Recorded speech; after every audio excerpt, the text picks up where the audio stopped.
Okay, we're shooting this time. Heads on, please.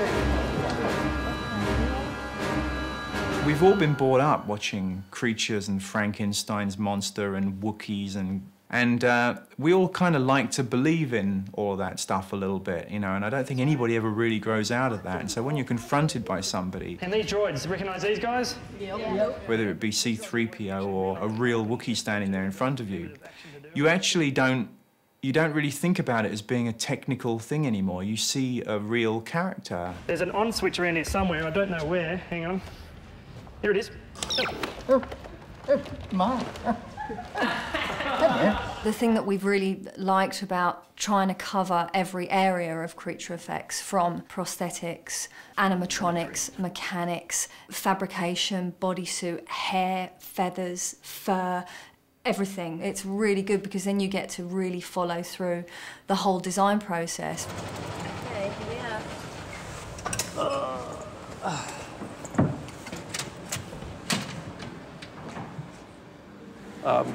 Something that I'd seen, which was a kind of, I mean, originally what I saw was a kind of scarring, but it's like perfectly symmetrical little ridges that just came right, if I dare. Yeah, dare. Wreck your... Go for it. But it would go, you know, there'd be one there. Mm-hmm. I mean, it's probably... It has a ridge on it, which obviously I can't do. And the final piece of the jigsaw came from George, who actually had a picture of a sculpture that he had that had all those striations running down the face, and he went, I want it to kind of look like that. That's what we're trying to do. Oh, wow, okay.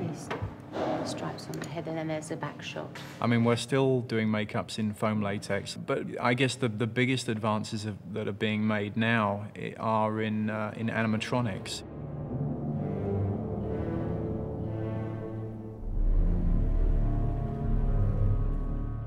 The plan has gone as you had promised, my lord. The technology of the prosthetics has changed quite a lot. On The Phantom Menace, what they had was guys off camera listening to me speaking the lines inside the head with a microphone and an earpiece, and then they would try and remote control the facial expressions, which were very basic. And now they've actually changed the motoring, so they've got even more facial expressions. The plan has gone as you had promised, my lord. Whoa. We have, my lord. Hands off.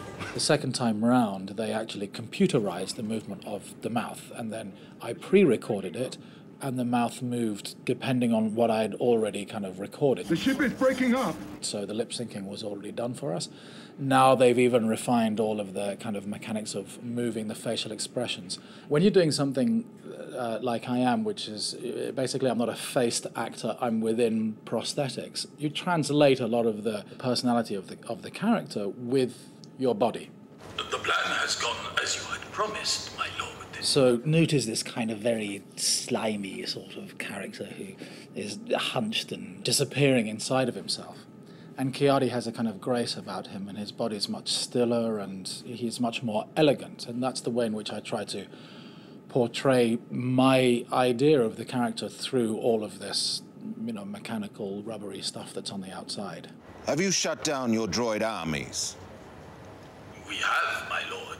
In the past, people were sort of willing to accept them just sort of opening and closing their mouth, and that would be enough to convince you that the puppet was talking.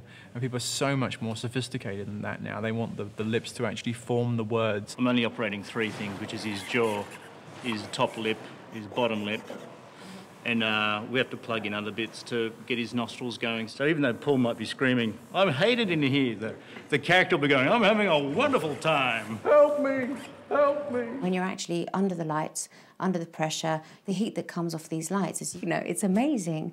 And if the air conditioning has to be turned off because of sound, and all your senses are cut off, you can't really hear. And you're breathing warm air as well. So I think it takes a special kind of performer to be able to embrace this kind of work.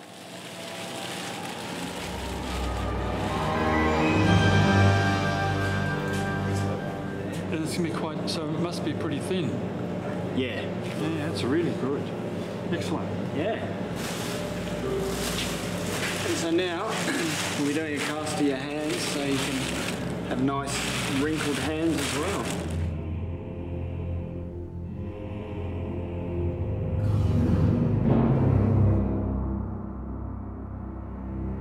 basically, I come from kind of inside the character. So for a while, I thought of things like the wisdom of a gorilla. There's this darkness around my eyes. My eyes are black. Even though they might be huge animals that could, crush you to death, there's wonderful tenderness and accumulated wisdom. And I was looking at that and I thought, well, there's an element of that there in the eyes. And then there's this aging here, that reminds me of an old man. And all this complicated information sort of zaps through your brain and through the synapses. But then there comes a point in time when you go, goodbye, and it all goes, and then you just let it sit, and those elements just come spontaneously. So with the makeup artist's help and with George's help, I found myself sort of putting together this character. What's it like without the bottom teeth? It looks okay, actually. Do you want to try it without the bottoms? Let's take them out. There we go. Okay. I like that top lip. And it's a completely different expression. It is. Yeah. I think it's better without. Yeah, so do I. Yeah.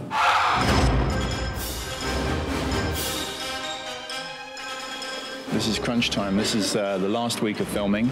Almost everything that we've done seems to be on this week, but it's pretty exciting, and I'm actually very sorry to see this film go now because it has been so much fun.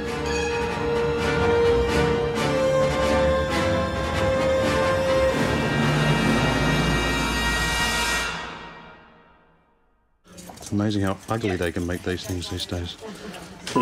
Didn't flinch. That was cool. Didn't flinch. Let's hope that makes it onto the DVD.